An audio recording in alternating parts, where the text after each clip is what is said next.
Hello to everyone out there. I'm Poetic Heretic, and tonight I have an article for you from Mysterious Universe called Incredibly Surreal Encounters with Completely Bizarre Alien Entities by Brent Swancer. Over the decades, there have been all manner of reports of encounters with beings and entities from beyond our understanding.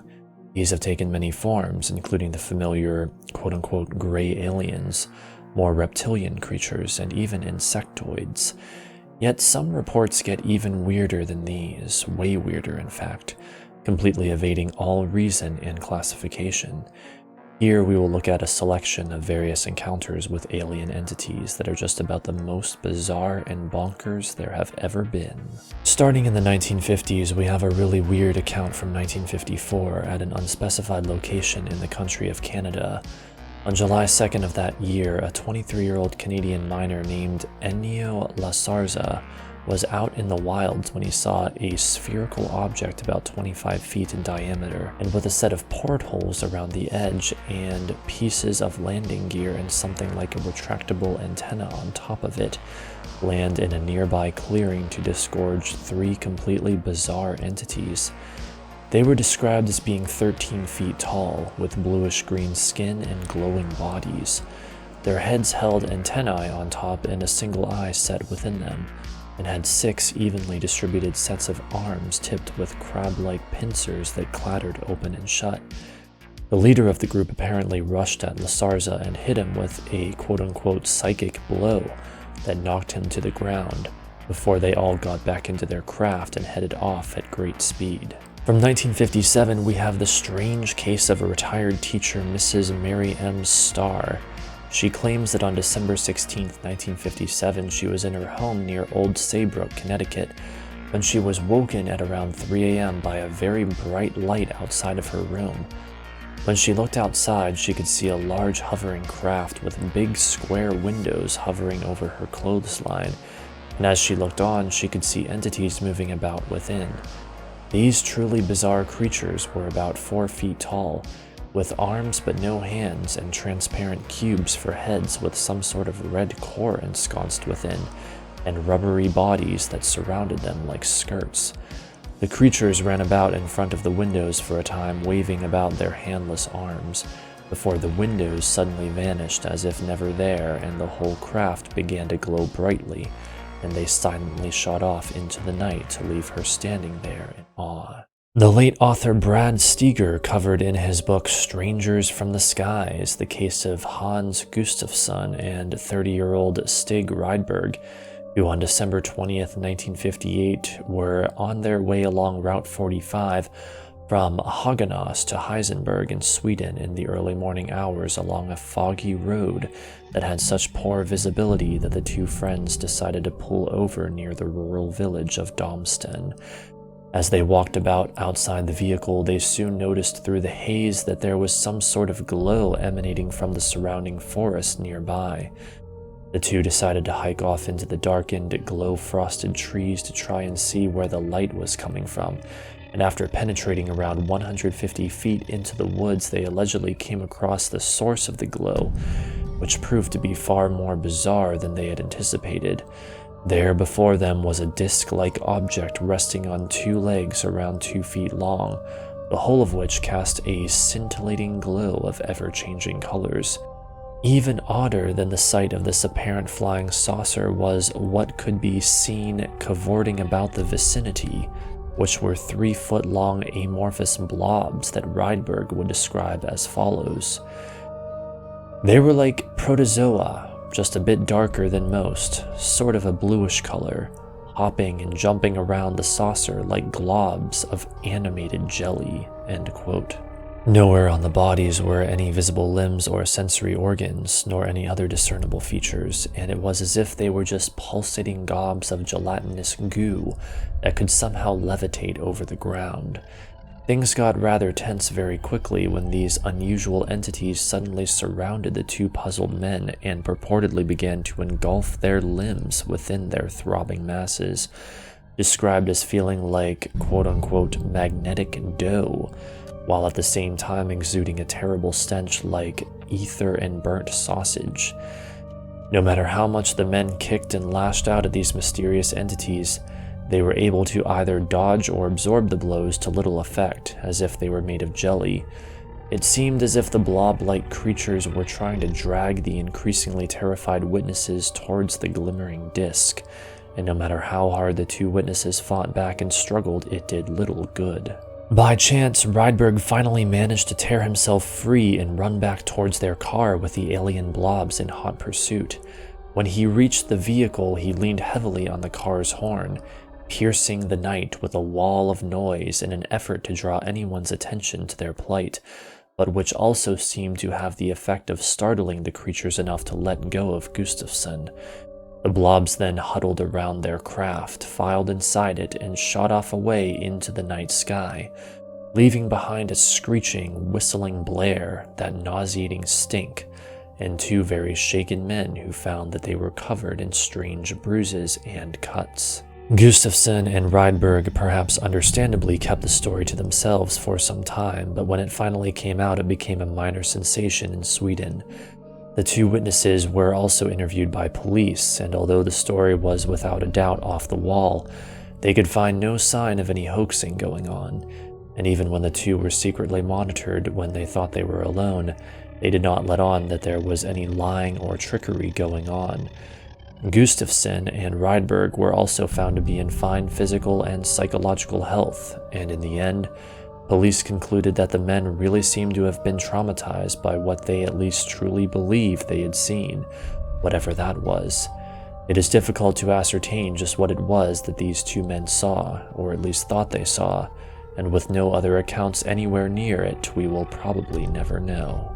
Moving into the next decade, we have the extremely weird encounter of an unidentified businessman in France who in November of 1962 was purportedly driving along a lonely rural road in the region of Var, France, when he had an amazing encounter that would change his life. At the time, it was allegedly raining profusely when he saw something rather odd in the gloom ahead. There, through the slashing rain, he saw huddled in the road a group of figures that he at first took to be people, but which would soon prove to be far stranger. He would say of the encounter, "Rounding the bend, I saw, 80 meters, just over 260 feet ahead, a group of figures clustered in the middle of the road.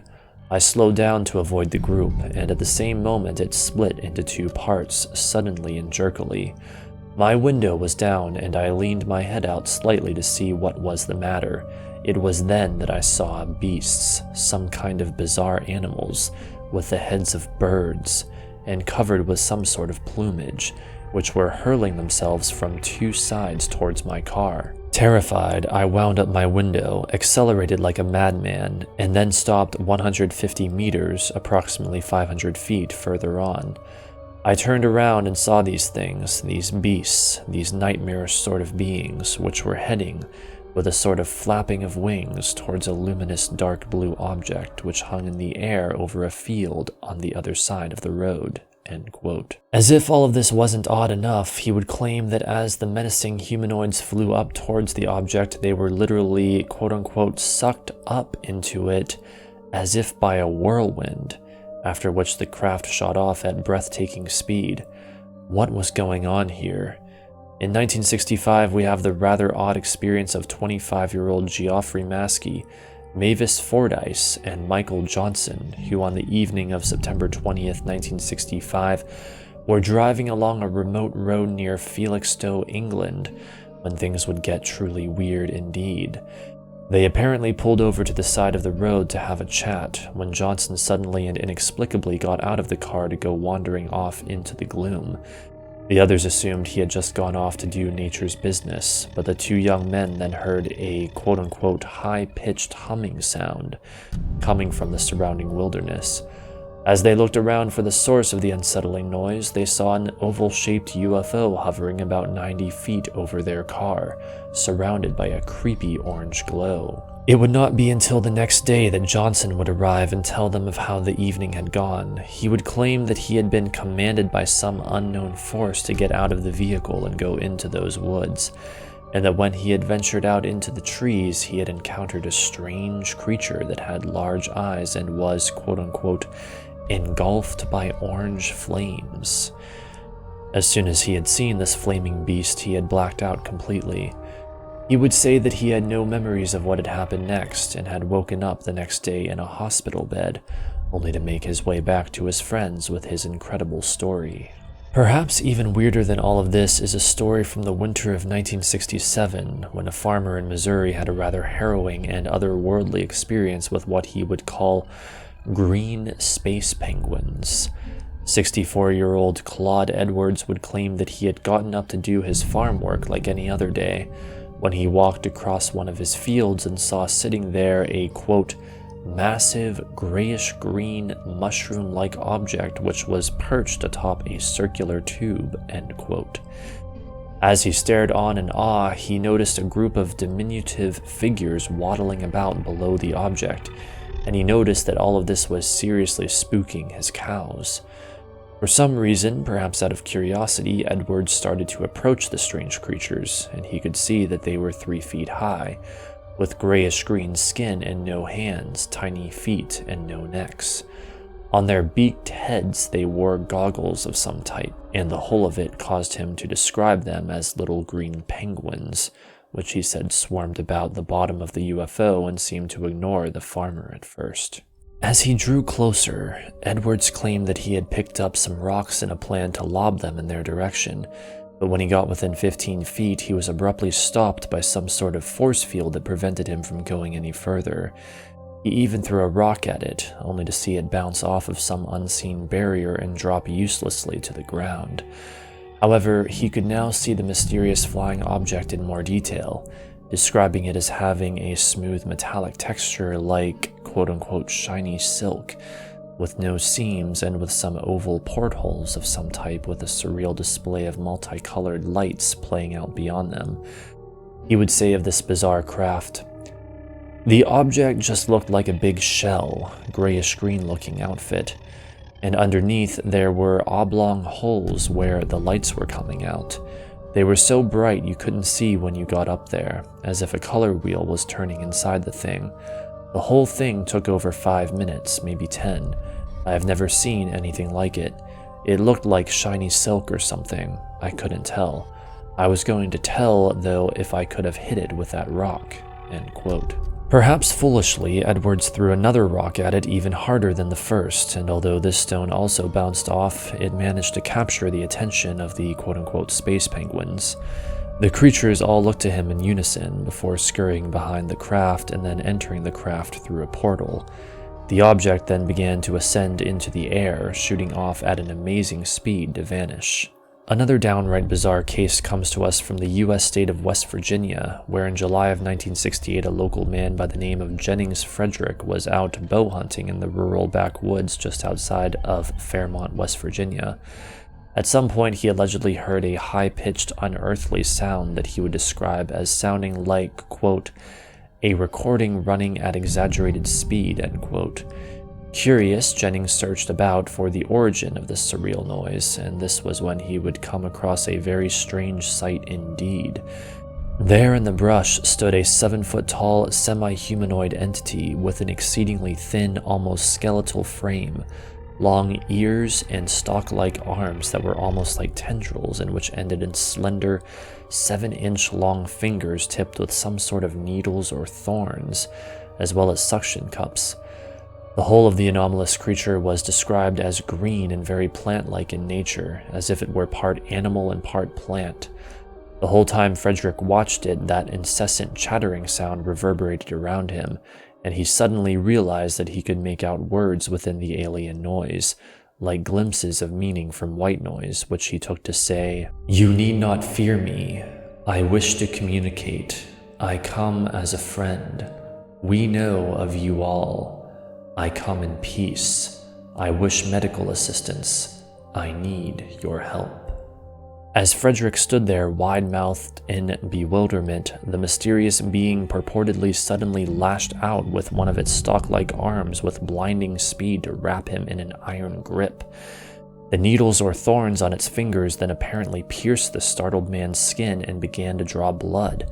But rather than the pain, he found himself drawn to the thing's eyes, which seemed to rapidly switch back and forth from red to yellow in a hypnotizing, oscillating cycle that held him in thrall and dulled his senses.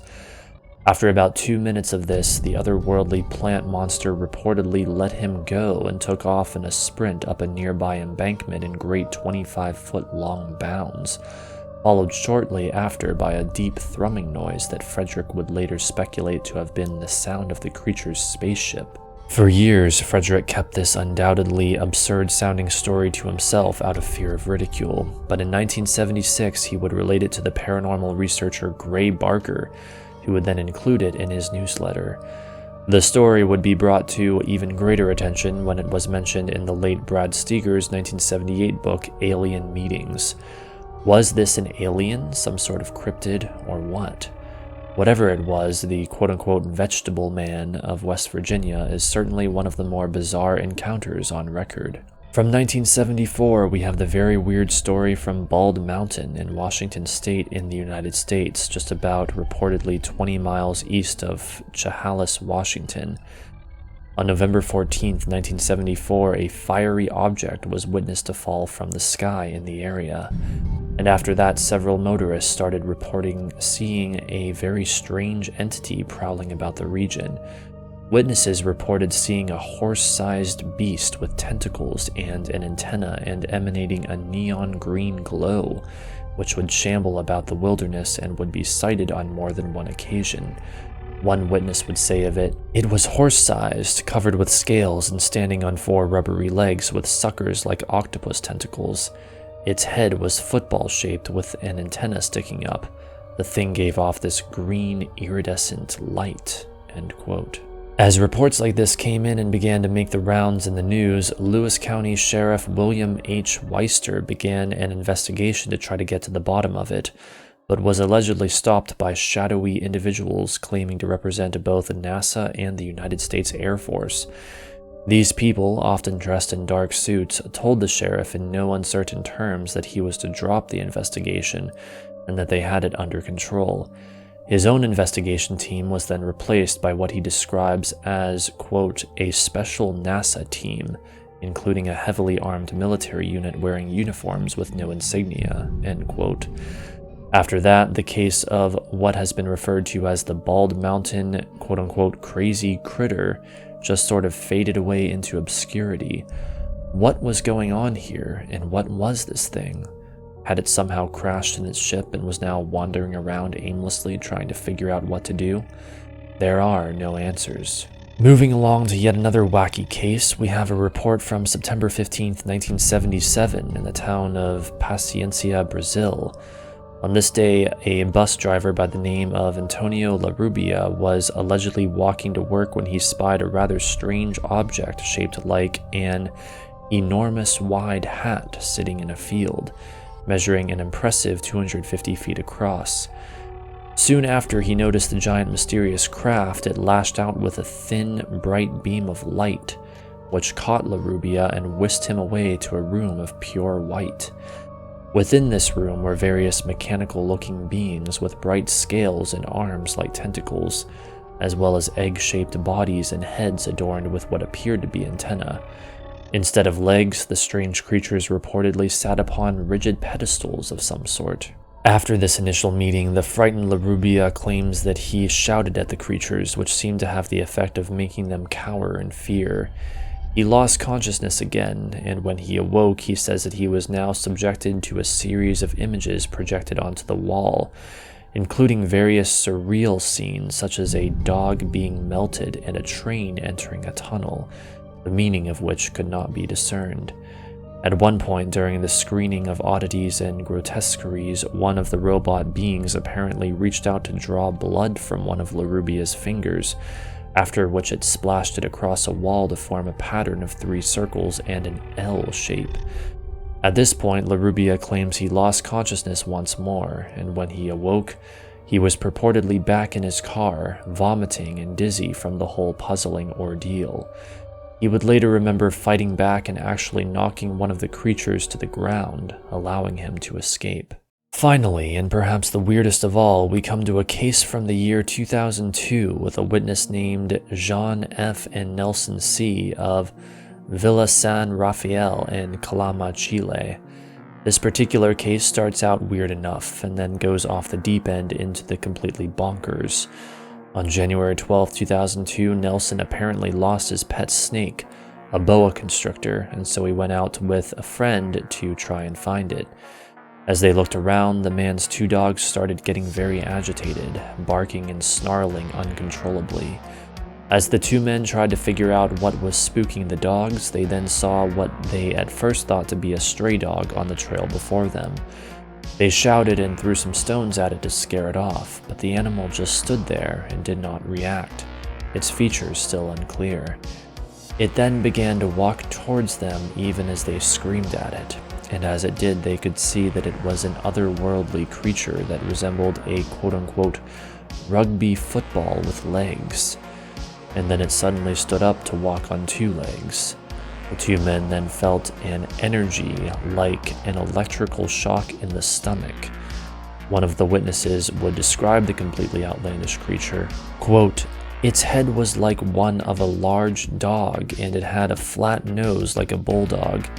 Its eyes were slanted and pale red in color, which could only be seen when the creature turned its head from side to side like small lizards do.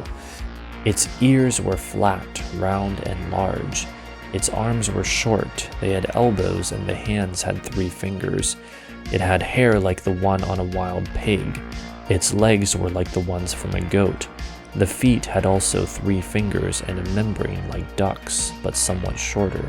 End quote. The back of the beast was also covered with a mane of thick hair, and it had a short tail tipped in white. Most bizarrely of all, the thing suddenly stopped its advance, stared at them for a moment, and then gave them a powerful telepathic message that boomed through their minds and said, "Don't stare, just run away." The 2 young men did exactly that, and the thing was never seen again. It is just one more case among many that really doesn't seem to make sense and defies normal categorization. Was it a cryptid, alien, a figment of the imagination? Who knows? These have been just a few cases among many others that really cause us to scratch our heads and wonder just what could possibly be going on here. These are all completely weird and one-off encounters, meaning these various monstrosities have only been witnessed in one specific time frame and then never again. They exist as completely unique accounts, and that makes it hard to figure out how they fit into the world of UFOs or cryptozoology as a whole. What were these utterly bizarre entities?